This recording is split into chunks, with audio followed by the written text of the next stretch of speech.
Mombasa, a city of trade, culture, and resilience. Today it stands as Kenya's second-largest city, but before the arrival of Europeans, Arabs, and Asians, it was already a thriving center of power. This is the forgotten history of Mombasa before foreign influence. Long before the first Arab ships docked along its shores, Mombasa was home to indigenous Bantu-speaking communities. These were the ancestors of the Mijikenda, Pokomo, and other coastal groups. They lived in small settlements, relying on fishing, farming, and trade with inland communities. The island's strategic location made it a natural hub for commerce. Long-distance trade routes stretched from the East African interior to the coast.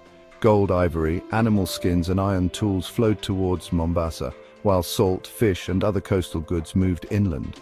Unlike later centuries when foreign sultans and governors ruled Mombasa, early communities governed themselves through local clan systems. Elders, chosen for their wisdom, led their people. Justice was maintained through traditional customs, with disputes settled through mediation rather than warfare.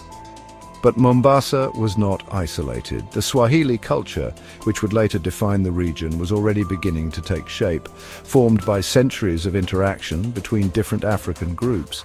This was a society built on trade, seafaring, and strong kinship ties. Although Mombasa had not yet become the grand trading city that history remembers, it was already vital to the economy of East Africa. Trade caravans brought iron tools and weapons from the interior, exchanged for fish, salt, and coconut products from the coast. One of the most significant industries was ironworking. Blacksmiths crafted tools and weapons essential for both farming and defense. The people of Mombasa were skilled in their crafts, creating intricate pottery, woven baskets, and wooden carvings, traditions that continue to this day. The people of Mombasa were seafarers. Even before foreign influence, they built simple wooden boats known as mtumbwi, used for fishing and coastal travel. Though they had not yet mastered deep-sea navigation, their knowledge of tides, currents, and monsoon winds was remarkable. This maritime expertise helped Mombasa establish early connections with other coastal communities, stretching from Lamu to Kilwa in present-day Tanzania. These connections laid the foundation for what would later become the Swahili coast, a network of powerful city-states that thrived on trade and cultural exchange. Even in its early days, Mombasa was not without conflict. As the island grew in economic importance, rival groups sought control over its trade routes. Some historians suggest that the first wars in Mombasa were fought between local clans and inland groups seeking dominance over trade. These power struggles shaped the island's history long before foreign invaders arrived. The people of Mombasa had already developed a warrior culture, one that would later resist Portuguese and Omani invaders for centuries.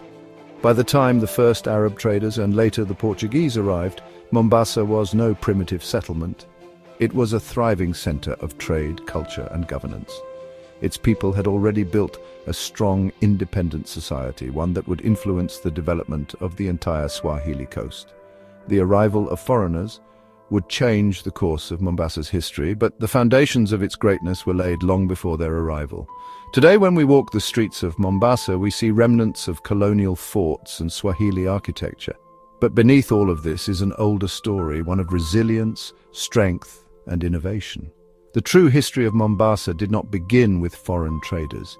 It began with the people who called this land home long before the world took notice. If you enjoyed this deep dive into Mombasa's past, don't forget to like, share, and subscribe for more untold stories of Africa's rich history. Until next time, keep exploring.